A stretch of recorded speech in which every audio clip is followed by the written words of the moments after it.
Good afternoon, everyone. I hope you're all good and healthy. So today we're gonna start a new chapter, which is measure of the leverage. But still, we have not finished some activity in the previous chapter. So this chapter is very short. It's just 19 slides. I'm gonna finish it, and I'll let you to do the remaining questions of the previous chapter, so that we don't have any questions left unsolved. And for you, I want to tell you that, let me just open it and share like this.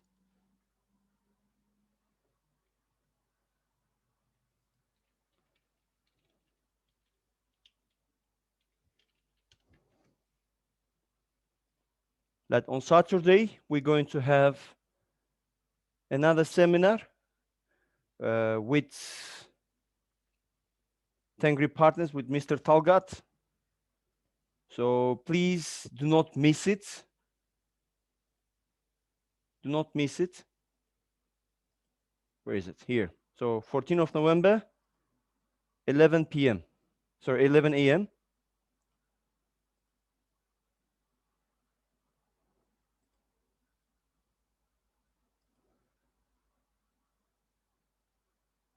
So this is what you should have taken into your consideration for the 14th of November. Do not make any plans.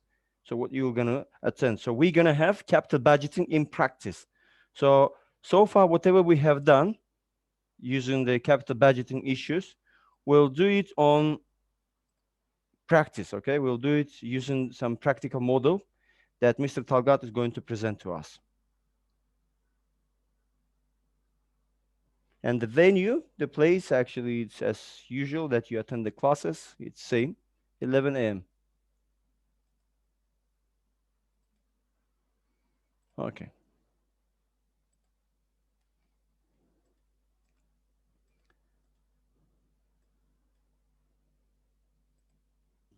Professor, Yes, please. I have a question. When is our second midterm? Second midterm, I'm planning to finish this measure of leverage, and maybe we'll make it at the end of this month, like this week, okay? As you can see from the screen shared.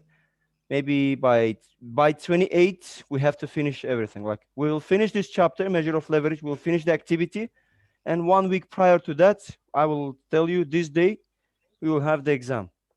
Okay.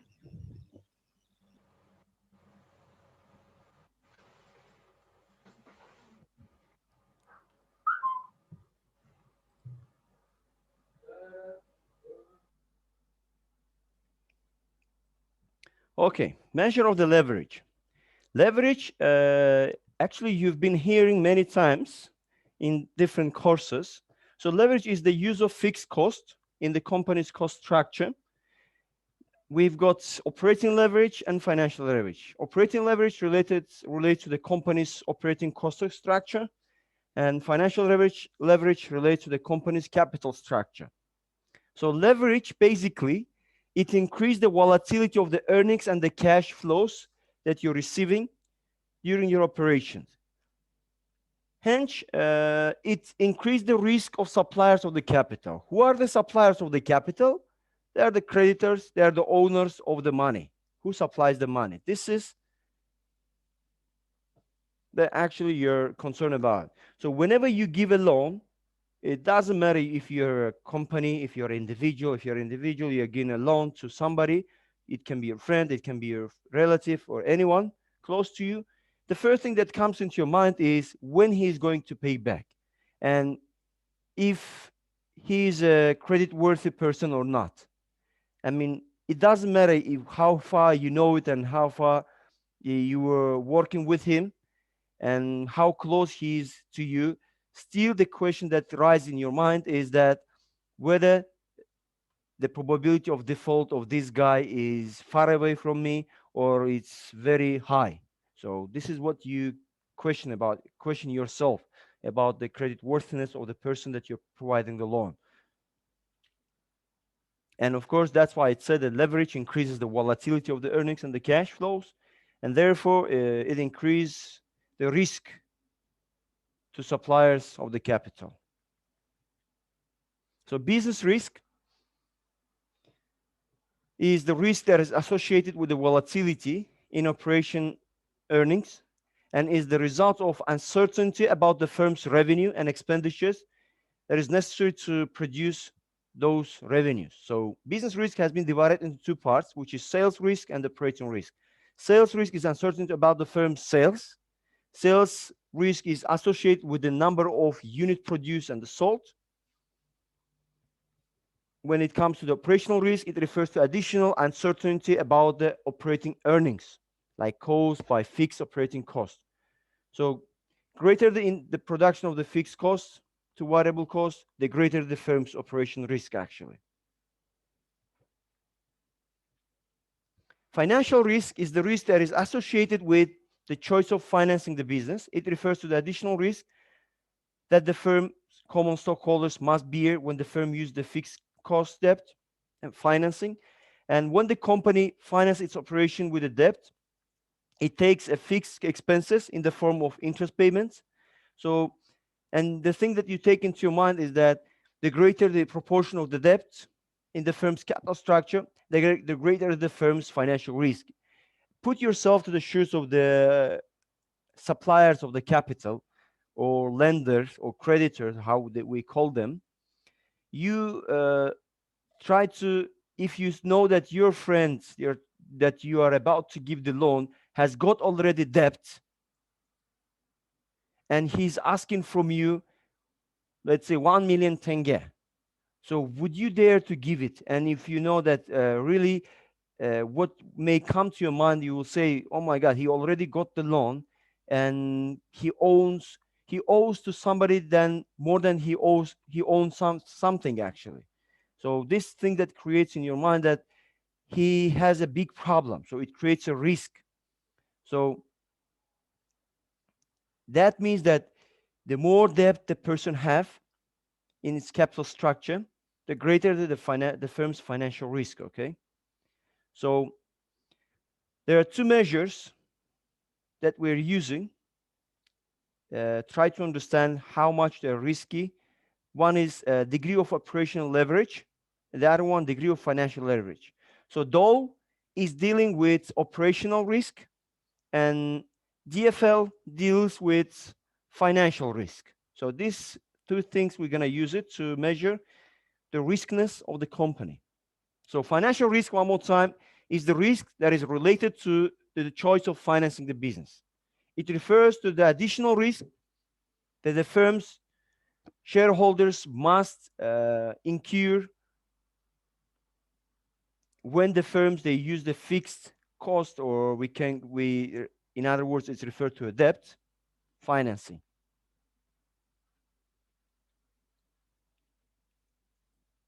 So there are two companies are given here, company 1 and company 2, with the following information, like number of units sold, sale price per unit, variable cost per unit. And this information related to the income statement, the financial statement, the financial position of the company as well, like equity, debt, and total assets. So we have profit and loss account on one side, or on the other side, we have the balance sheet. So using the Dole, degree of operating leverage is the ratio shows that percentage change in operating income that results from given percentage change in sales. So Dole at Q is Q times price minus variable cost, and divided by Q, price minus variable cost minus fixed cost, fixed operating cost more clearly. So which is operating income is the EBIT, results a given change percentage. So we just get the numbers, substitute. As you can see here, 1.66, we get it. So 1,000 units is produced, $250 is price, and 125 is the variable cost, and this is the fixed cost. It's all given here. Let me make it bigger so that you can see it. Put it here.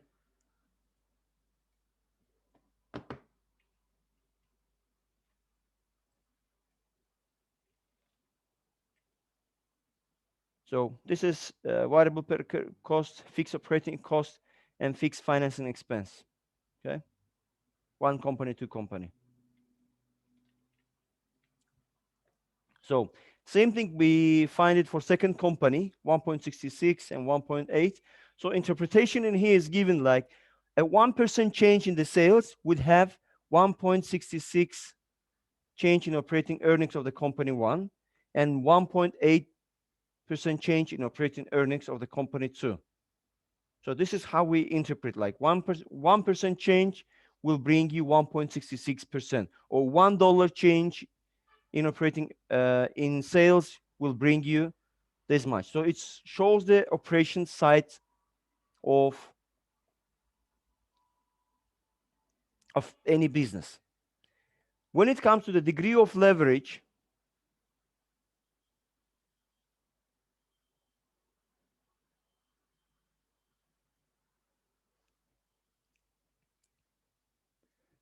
guys, sorry for stopping here, but I want to ask you, can you just share in the WhatsApp group the Zoom link, please? I don't have the WhatsApp group. There are some students, like, they're emailing me. They cannot have an access. I'm going to share here. I think we have already shared it. You already shared it? It's in group description. Yes. Or just anytime, just write it one more time, please, to be on the safe side. So the other ones, they don't say that if it's not okay. Thank you so much. Just to be on the safe side. Actually, it's everywhere. I sent many times the email. Anyway. So degree of the financial leverage, shortly abbreviated as DFL, is the ratio is showing the percentage change in net income, the percentage change in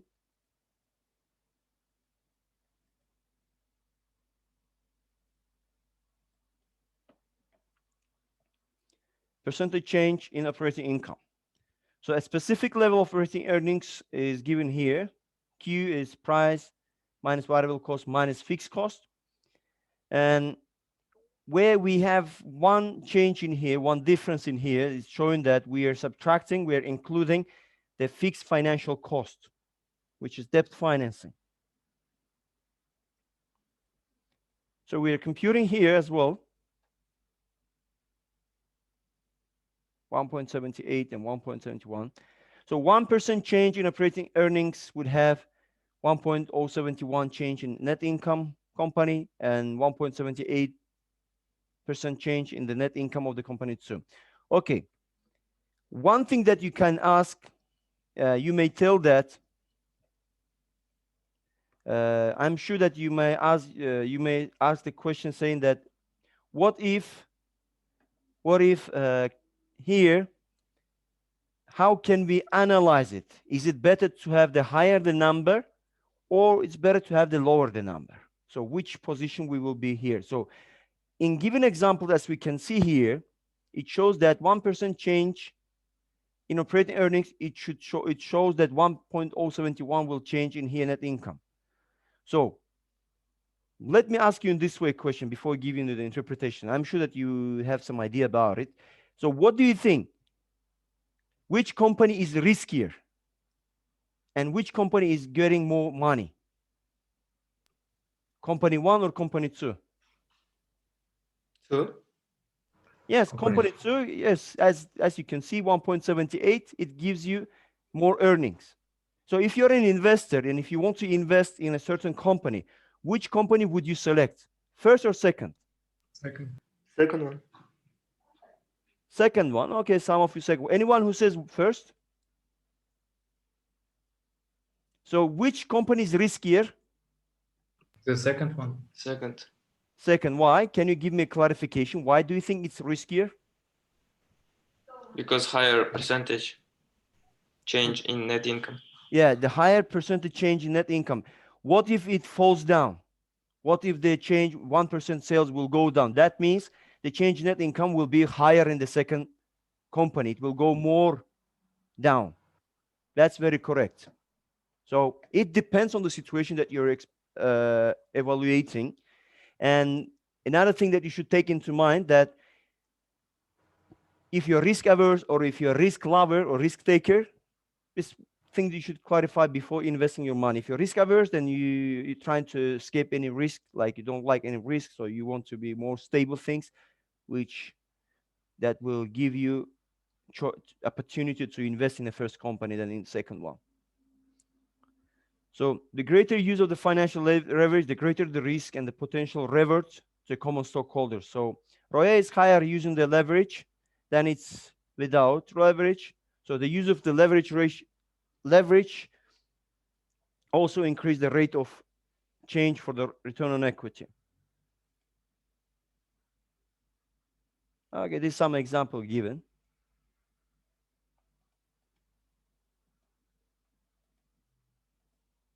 I'll come to this example later. So interest expense is associated with using debt, represents a fixed cost and reduced net income.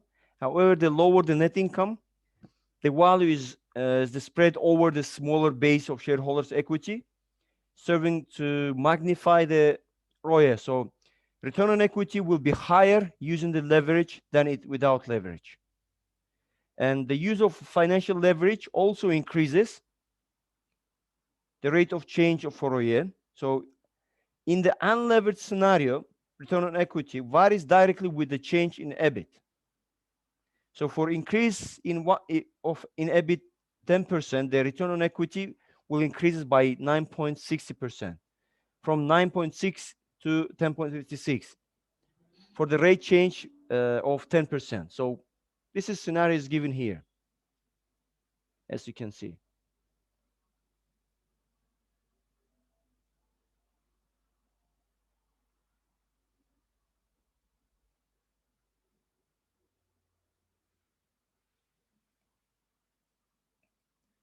So total leverage is combination of two ratios that we talk, like DOL and DFL.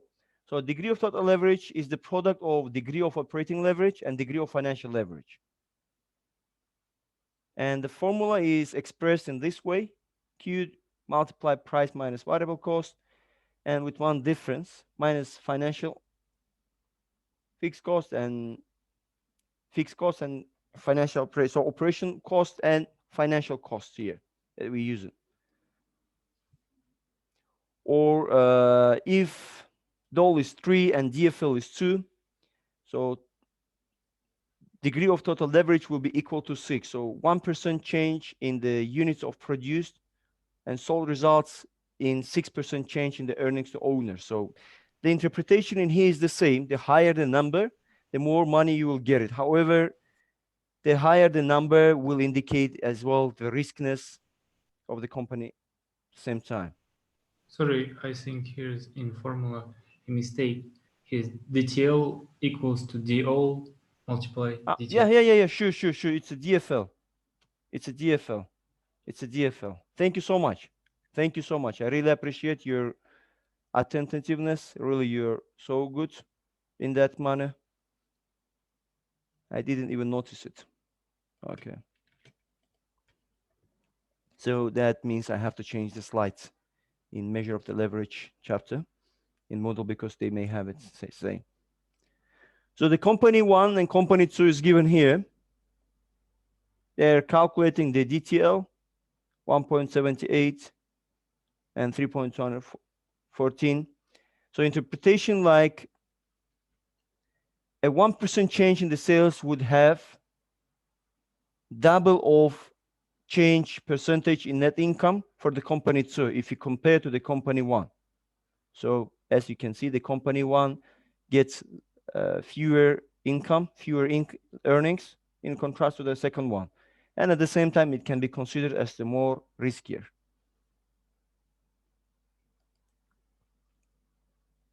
Okay.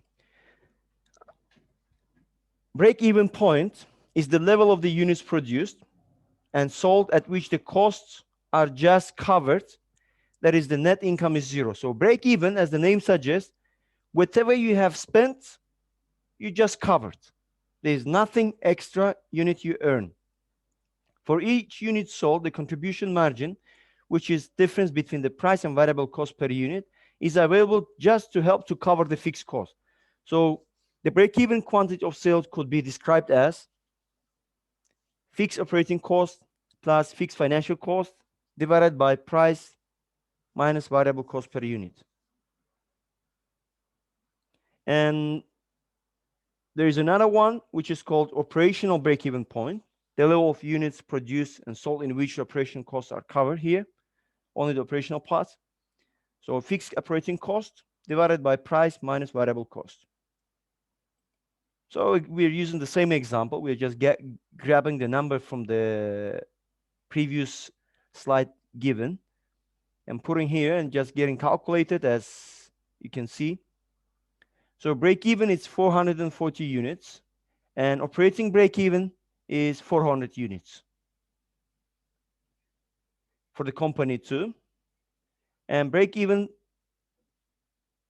689 units and operating break even 444 units. So these points, units means that how much units you need to sell in order to be at break even point, in order to cover your cost, to be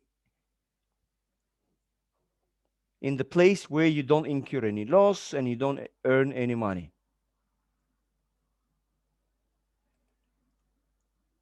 So when we're going to solve this question, we'll have better idea what we are talking about. Okay, and this is summary.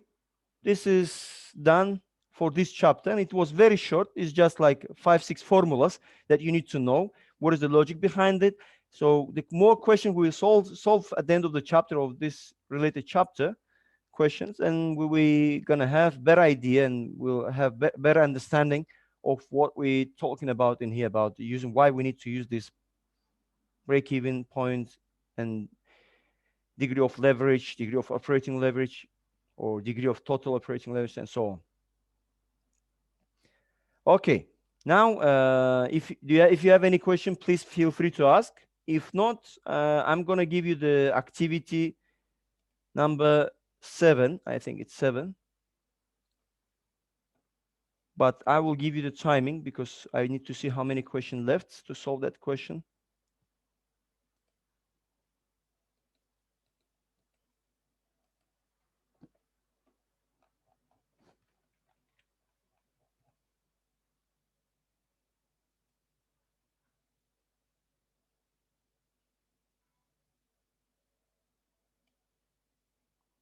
This is chapter. Okay. We solved, the last question was 17, yes? Or 18? 18. It was 18, related to NPV using the different WACC without country risk. And okay, I remember. Now you have to solve everything. So from 19 till 27. So from here to here, solve it and submit to activity. Activity number 7. And I think the half an hour is not enough to do that, but at least to try to solve it, I will give you the timing like before 3 o'clock. One more time, I'm not going to give you for correctness the grading, but at least try to solve it on your own. Try to understand the questions. And then we will solve all together again. I will spend 1 hour on this and 1 hour on the chapter that we're going to have, that we have just covered. So you can start it. Now I will create activity number 7.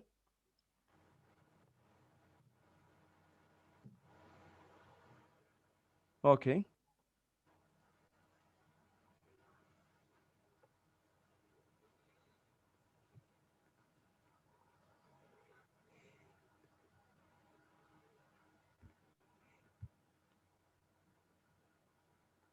When we have to submit? Before 3 o'clock. You have 1.5 hours. Before 3 o'clock. So it will be activity 7.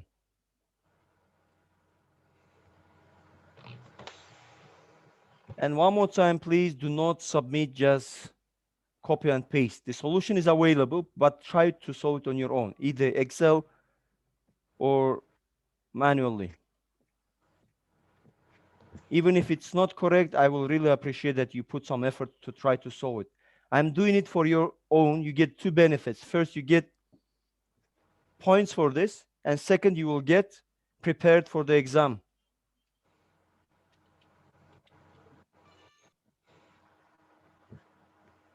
So you can submit here.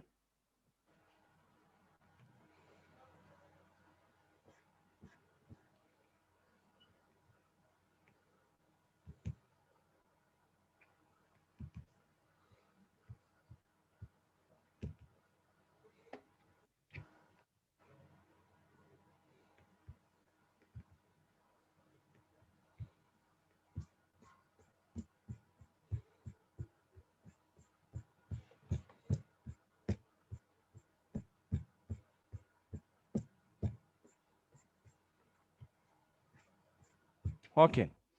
Now, while you can start doing it, but I'll take the attendance and I'll let you go. Professor, Yes. sorry, could you again show where is the activity number 7? I cannot find. Wait. I I just created. It just comes. Okay. Just a second. It's here. Activity 7. You can refresh your page. Okay.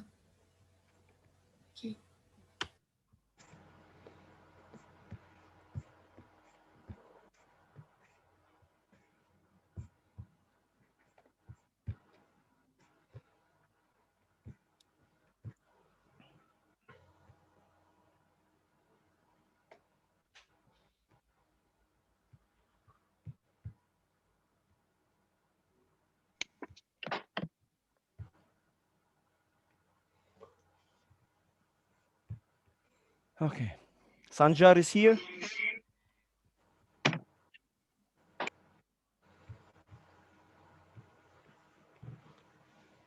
Islam, I'm here. Ayday, I'm here. Yasmin, Here. Can, hemen geldi. Here. Niyaz, Here. I'm here. Tomiris,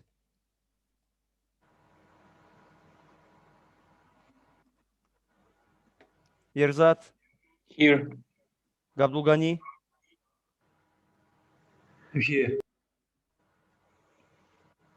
Ravshan, I'm here. Binura,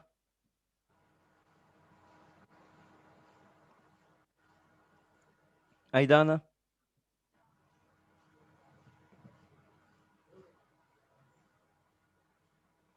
Begzat, I'm here.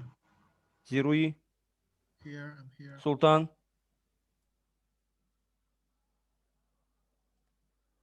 Daujan, I'm here. Eldar, I'm here. Aydos, Gani, Artur, Aziz, I'm here. okay. Bhagwan, Oktamov,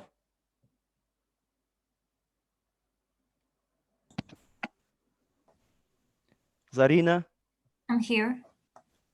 Abdurrahim, Here. Rayhan, I'm here. Alibek,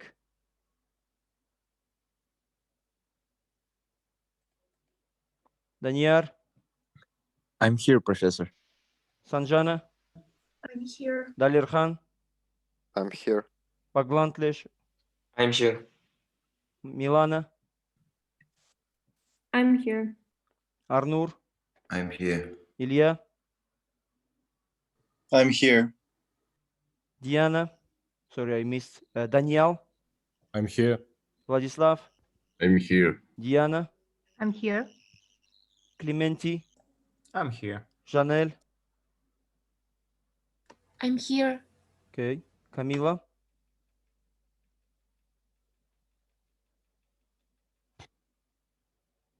somebody's writing something. Sorry, Professor, I'm Yes. too here. Okay. Who is Alibek. Alibek? Just a second, I'll come. Adilhan, I'm here, Professor. Camila. Okay. Questions are in the book at the end of the chapter. But let me do it in this way. No. Yes, at the end of the chapter, the workbook, the page is 37. So it starts not from the 37, it starts from 36. Page 36 and 38.